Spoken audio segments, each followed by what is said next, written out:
Hey, good morning, everybody. Welcome to Realty Check with Trish Williams, and I'm your host, Trish Williams. Want to start off today to say thank you to everybody for the birthday wishes. You guys have really started my day off great, and I appreciate you all. Thank you so much for reaching out. And on that note, of course, woke up today. You wake up kind of on your birthday, you reflect back on previous years and what's happened, where you've been, and a lot of it. Today, I was really thinking about my career, starting here in real estate. I started back in September 2014, so my first real month was in October, and it's been 6 years now. And coming into real estate, I came from a construction background, so I had no real estate experience. I had no background in real estate. I didn't come from a corporate world with a business background, anything. So what I did have was motivation and drive. And that's so important on the topic that we're discussing today, because really I was not willing to give up. I was very motivated. I was going to make it happen. It was my dream. I wanted it to happen. And today we have our special guest, Gregory Cook with Castle and Cooke Mortgage. Welcome, Greg. Thank you. Good morning. Happy birthday. Well, thank you. Good morning. And Greg, so many times when I talk to people that want to purchase a home, or new home buyers, or people that are wanting to get started in the process, how many times do you have people reach out to you? They're super excited. They're ready to get things rolling, and there's a hurdle in the way, and they just completely give up. Absolutely. So the majority of people, their first time trying, aren't able to initially qualify. And so 3 out of 4 initially, it all starts with credit. And so yes, it's like anything. You have to work at it, train for it, develop a game plan. So yeah, it's usually not for the first try. Right, and that's so important to know, because just as people, we hate rejection, right? Right. I hate rejection. I hate someone telling me no. And so many people, when they apply for a mortgage or they get started with the home buying process and they don't get approved immediately, they just give up. They say, it's not for me. I'm just going to continue renting. And it's so sad, because if you can rent a home, if you're paying rent somewhere, Right. you can buy. Right. Absolutely. You might not be able to buy today, but you have the ability to purchase a home, and there may be work that needs to be done. There might be some hurdles to overcome, some obstacles that you have to overcome to be able to do it, but you will be able to purchase a home. And sometimes it just takes that not being willing to fail. And that is so important for you guys to remember when you're getting started in this process. It's a lot easier than it seems. And Greg and I know this because we deal with this every day. The Absolutely. process isn't really that hard, but to some people, when they hear it, it becomes overwhelming. It's more than they can take in at the moment, or more than they understand at the moment. So it seems like it's just too hard to achieve, but really it's simple. It's definitely it's a process. You are applying for a loan, and Trish and I are very good at that. We'll work with you. So initially, it's all about credit, and if you're not immediately ready, traditionally it's about 90 days where most people need to get ready, whether it's something dealing with credit or just saving up enough money for that down payment, or a little more time on job. It's about 90 days that people need to work at it, and you need to start the process early enough. If you're renting, easily 6 months before your rent is up, your lease is up, because you don't want to start 2 months before, find out there's a hurdle, and then your landlord wants you out, especially if you're renting from a seller landlord, or the apartment complex. They want to raise your rent. Rent prices are going up, so that's They are going up. They are going up. And I was talking about this recently, is we're back in the type of market where it really is easy, or less expensive to own a home than it is to rent a home. Yes. Yes, and we're seeing that, especially with historical low interest rates and the mortgage prices being very low. It's more affordable to own right now. Yeah, and a lot of sellers, it's a seller's market, and so they want their tenant out because they want to sell at what's one of the high ends of the market, and so now they want their tenant out who doesn't want to pay what the landlord wants, and so now your back is up against the wall. And again, that's why it's important to start the process as early as possible. Right, right. And there's certainly a lot of securities that come with owning a home. I have people contact me a lot of times, and It's so sad. It's heartbreaking. Is that they've been in this home, this rental home for 5 years, and the owner just gave them a 30-day notice. Right. And Right. nobody's prepared for that. Yeah. You're not prepared to up and move. Usually, when you own a home and you think about moving, you have a few months, 6 months to a year that you're planning and preparing for this. But when you're in a rental and they've decided to sell, you have no preparation time. You have no time to be ready for this. We've seen that a few times where people think, oh, I'm flexible, I'm in a 30-day lease, I'm on month to month, no big deal. But that's a two-way street. It's a 30-day, month to month for the seller as well. And when they want to sell, it's 30, maybe 60 days, and there's a lot to do in such a short amount of time. Yeah, and it's hard. So definitely whatever situation you're in at the moment, if you're renting, you should start getting on that game plan towards home ownership. No matter how long it's going to take, find out your plan and start working towards it. And of course, as Greg said earlier, we could be the team on your side. We're going to help guide you through what you need to do. It could be long term, it could be short term, but whatever it is, we can get you in the right position to be able to do that. And on that note, Greg, let's talk about some different things about home ownership. Or about purchasing, doing the mortgage loans. Now, a lot of people are under the misconception that to purchase a home, to own a home, you have to have 20% down payment. Is that true? It is not. We hear that a lot. We need to get the word out. 3% down for conventional, 3.5% down for FHA. There are down payment grant assistance programs out there where you can get into a home for little to no money. We've had several clients, you and I have had several clients that have gotten in for the price of an appraisal. Or an appraisal and a home inspection, or maybe sometimes a little more depending on what the seller is willing to pay for. But the minimums are 3%, 3.5% for the best terms out there. Yes, absolutely. And then with down payment assistance and, asking for certain things like seller contributions, we can make that out-of-pocket expense come a lot lower. So it's absolutely doable. So in most cases, if you're able to put a deposit down on a new rental, you probably have enough cash to purchase a home. Is that correct? Absolutely. Yeah, the landlords are asking for first and last month's rent, security deposit, if you have pets, if they'll even let you in, $300 to $600 for a pet. So there you are. There's at least your closing costs right there when you could put that towards something that you can paint and save for, and it's yours. Yes, and you don't have restrictions on your pets. And I've run into that a lot of times. If you have a pit bull or, you have a very big, large dog, or sometimes even cats. A lot of landlords just hate cats. I don't know why. They're so cute. But so things like that, you will restrict the homes that you can move into. Absolutely. Okay, so let's talk. You mentioned a little bit about loan types. What are the popular loan types that are out there? So the traditional loan types out there are FHA. It's easily half of the market's over 50% FHA. Okay. Then conventional. FHA is, a lot of people think FHA stands for first-time home buyers something. Yeah, that's what I've always heard. It's Federal Housing Administration. Just means a government-insured loan. Okay. Yep. Quick question on FHA. So a big misconception that I hear all the time is that you have to be a first-time home buyer to have an FHA loan. This is not correct. It's not true. Okay. Not true. You can have a conventional loan already and then do an FHA loan. Okay. You just cannot have two FHA loans at any one time. So if you have a current FHA loan and want to buy another house on FHA, you either need to go conventional or even VA, but you just can't have them concurrently. There's some small caveats to that, but they're super rare. But FHA requires you to be an owner-occupant. Yes, FHA is owner-occupant. Need to occupy within at least 60 days. It's the credit score requirements are a little bit lower. The reserve requirements are much lower. The debt-to-income ratios are very forgivable. It's a great loan. Okay, great. And then conventional. What is a conventional loan? So a conventional loan, your typical Fannie Mae, Freddie Mac, again, typical 3% down payment. Your credit score is going to dictate what the private mortgage insurance is, PMI. But you have obviously conventional first primary residence, second home, or investor. When you start talking about investor, then if you have investors, 25% down for investors. But definitely easy to get into for.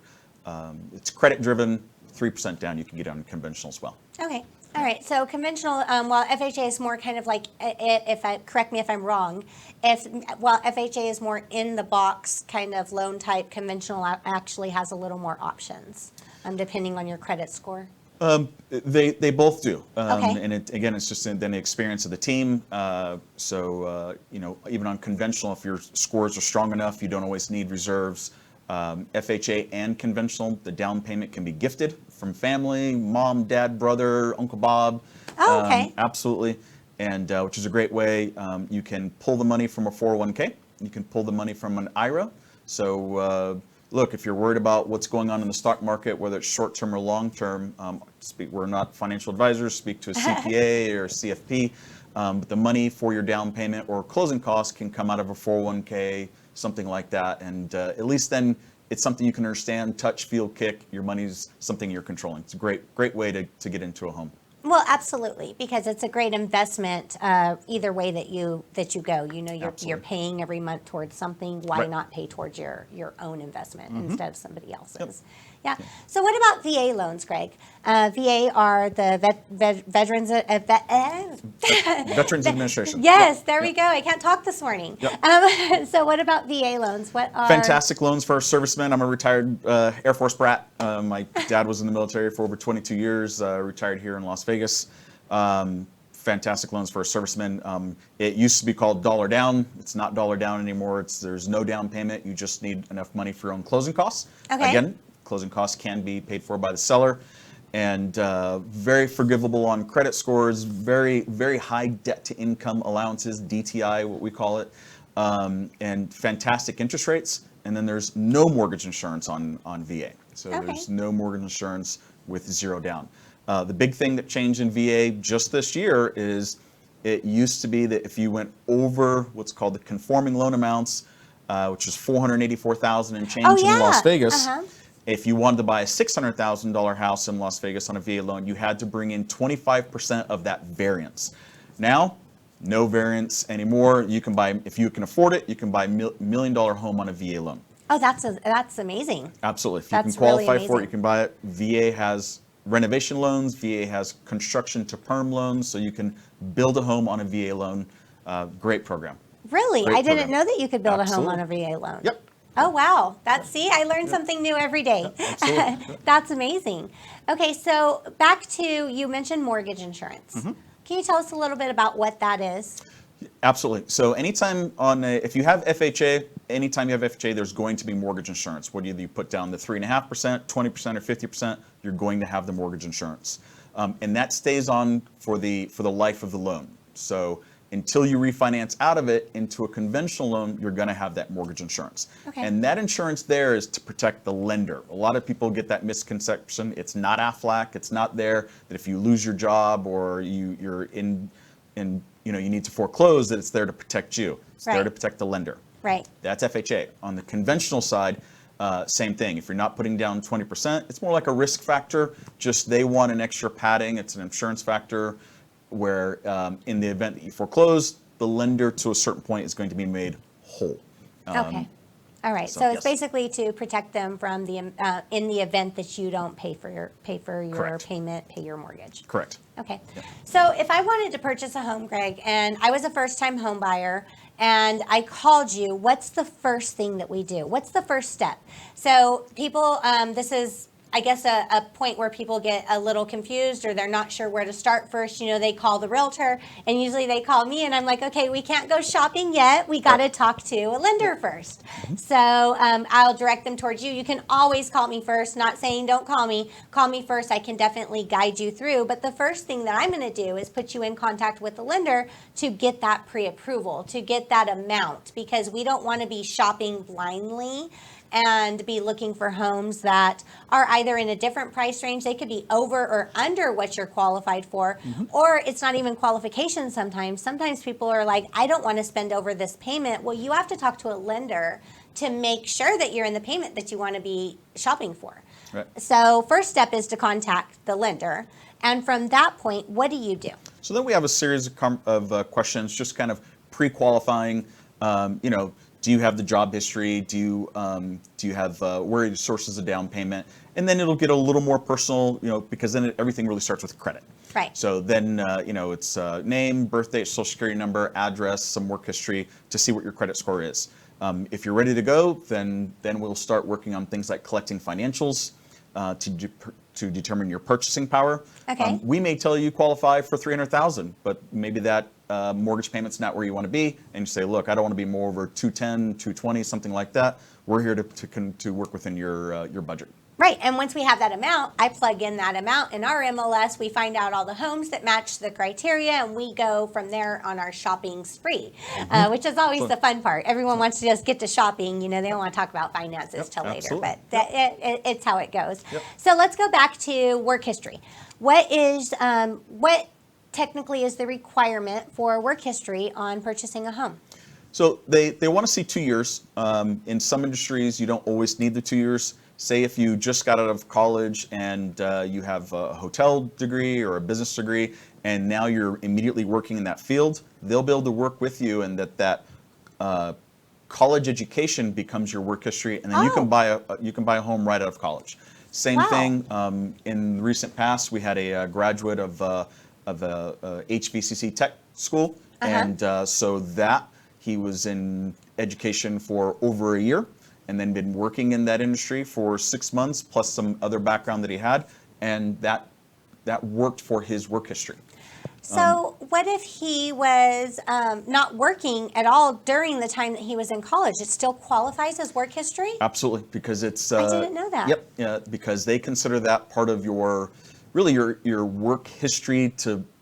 It substantiates it, it solidifies, strengthens your file for, okay, now you need to be permanent and full-time. You know, if you got out of college and you're in a part-time job, you know, maybe it's 15, 20 hours, and you're still considered part-time, then that won't work. But if you got out of business school or hotel school, and now you're working front desk or a manager somewhere and you're full-time, we can use that history to say this person is now in that field of work to use for your history. That's amazing. That's really great information. Thank you. Absolutely. And so 2 years in any typical industry, having 2 years in the same industry, consistent. Now I know that there's some kind of caveat there if you have a break in between jobs or of not working.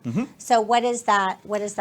So break? lenders are okay with at least with 3-month job gaps. We understand that life happens and you're looking for a new job or something like that. If you go back to a similar line of work, we're okay with that. If it's longer than 3 months, we really want some type of explanation on why that happened. And then if you're back at work and it looks like you're back at work in your field and strong again, okay, that can be explained away. The only thing that can sometimes be a roadblock is I used to be W-2'd and salaried, and now I'm commissioned or 100% commissioned or bonus pay or something like that. Then because we can't substantiate your new income, even though you may have had a great first couple of months, we want to see that track record to know where it's really going to go.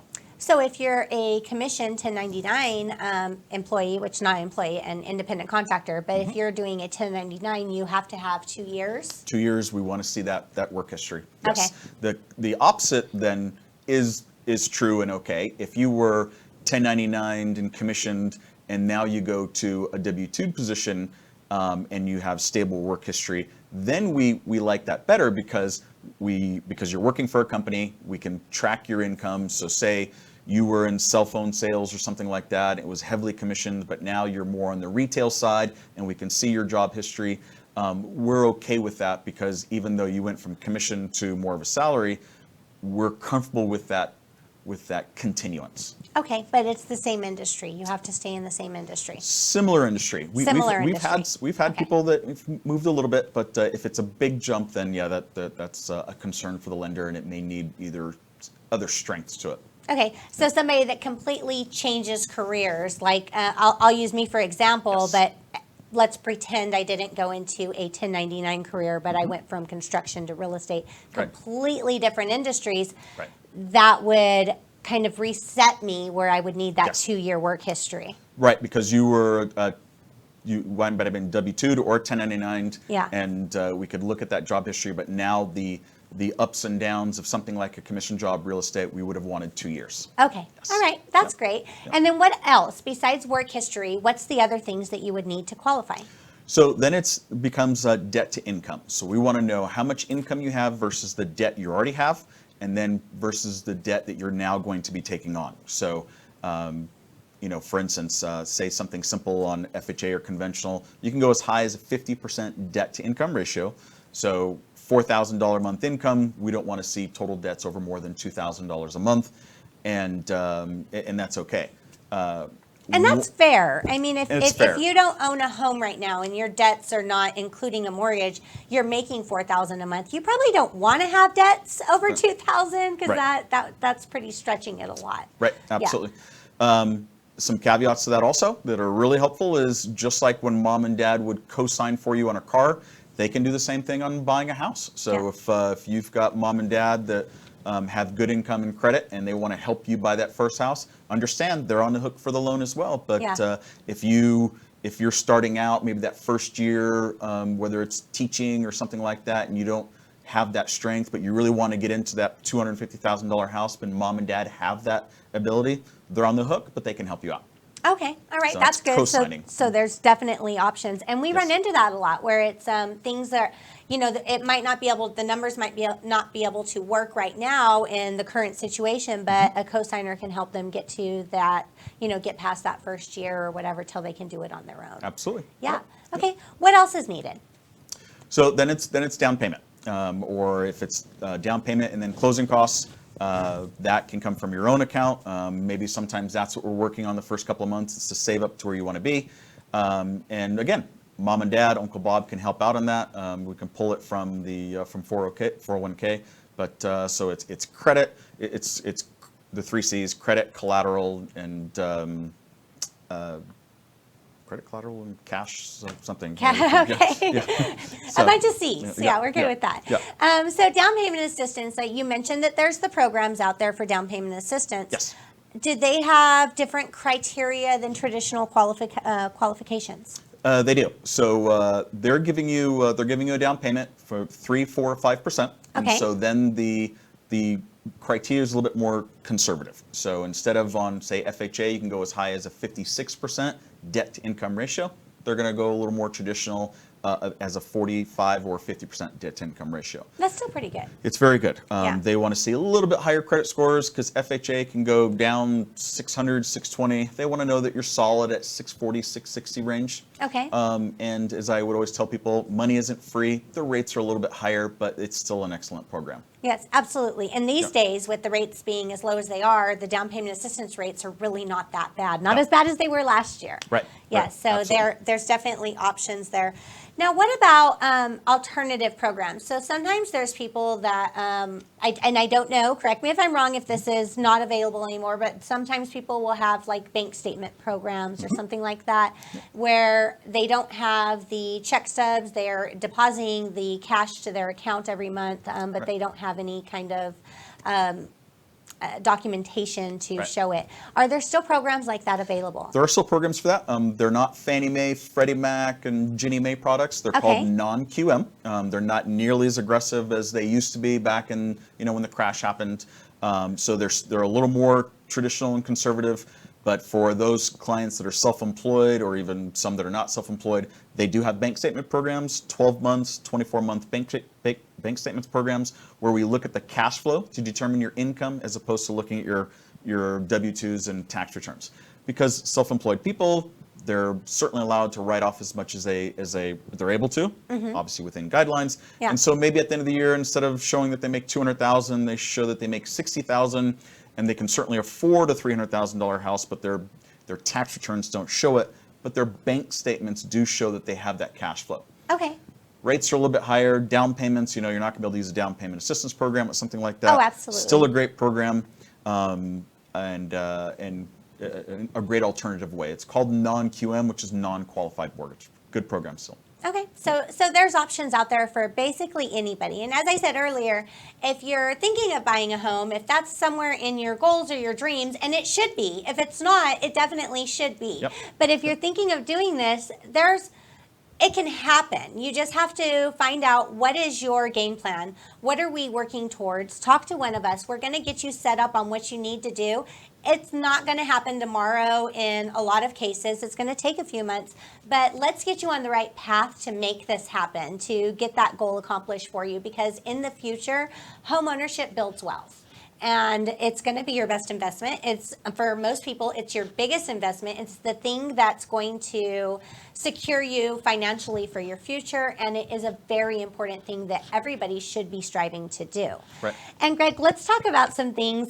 Just in closing, I want to talk about like some, I guess, kind of maybe fun or silly things that we come across that are important for people to know. And while they're not extremely common, they happen a lot. Like, let's talk about the, you hear it all the time. Don't buy a car while you're purchasing a home. So we had this happen to us recently. So it was a big wrench in the whole situation. Right. Yeah. So things that are important for you to understand when you're purchasing a home, I always tell people, don't breathe on your credit.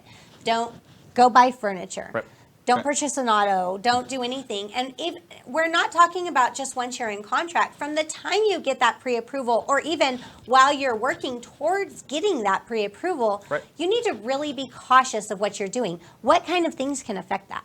So when we advise our clients at the beginning on their do's and don'ts, do keep sending your paychecks to me. But during that process, don't pull any cash out of the safe and put it in your account. Lenders mattress are really money. Mattress money, safe money, freezer money, backyard money, anything that we can't track. Right. If it's gifted again from family, if you've sold something, if you've sold a car or gold, we just need to be able to track it. Right. So it's that money you've pulled out and then dropped into an account, we can't track that. If you hit 4 of a kind, and you want to deposit that $8,000, give us the receipt so we can see where it came from. Absolutely, it happens. It's easy to get a car loan. You can always get car financing from great rates to higher rates. It's not as easy to get a home loan. So wait for the car, get that car loan after you buy something. Those are the pitfalls. What else do we see? You can't live in your car. You can't live in your car. Right. So I mean, you can. Yeah. Some people do. Can't party in your car. Can't no barbecuing. Yeah. Keep an eye on your credit. Start as early as possible. Don't co-sign for anyone during that. We've seen that it's like, well, I didn't get a car, but I co-signed for someone else, or I put my name on someone else's credit card to help them out. Those because if they have a high debt to income ratio on their debt to ratio limit on their credit card, it's going to bring your score down. Yeah. Those and things. I had somebody too that it was right before closing, went out and purchased furniture. And the thing is, they didn't purchase a lot of furniture.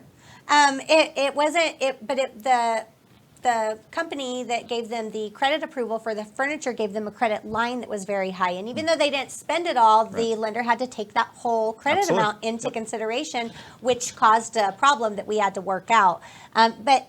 It's not always able to be worked out, so don't do it. Don't buy your furniture, don't buy your appliances. If you're buying anything on credit, you want to wait till you have keys in hand. I know it's not comfortable. Even the 1 year same as cash, you'll see that whether it's from RC Willey or Best Buy. They're like, well, I don't have any payments for a year. We don't know if you're going to make that, that 12th month payment and then all that interest hits you. So we have to get the terms from Best Buy or RC Willey, and then we have to add that to it. So there's always going to be another Labor Day sale or something like that, or holiday sale. Wait for that afterwards. That type of thing. It just makes sense. You want your keys in your hand. You want to have your home before you make any major purchases or major decisions like that. Yep. So anything else that people should know? Just as we started out, that it's a process, and while some 25% of clients are immediately ready, Trish and I have worked with clients that are taking 90 days, and we've had some great success stories where clients took 2 years, and then they're thrilled. And our job is to work with you during that process, to stay in touch, to advise. We're like your housing coach, and so we'll work with you in that process. I'll take a look at your credit 4 or 5 times throughout the 2 years, if that's how long it takes you, and then that's our job, to get you on that path to homeownership. Right. And what I tell people all the time is that they'll say, well, I want to purchase a home, but I don't think I'm quite ready now. It's going to take a few months. And I'm not going anywhere. Right. I'm definitely going to be here. If it's going to be 2 years down the line, if it's 12 months down the line, 3 years, 5 years, I'm still going to be here. So we're still going to be in contact, and we're willing to take you along this road, no matter how long it is. So talk to us. And Greg, if someone wants to reach out to you to get this process started, how do they do it? Thank you, Trish. My name is Gregory Cook with Castle and Cooke Mortgage. Been in lending since 2001, so definitely have the experience. It's Gregory Cook, Castle and Cooke. 702-324-6229. That's 324-6229.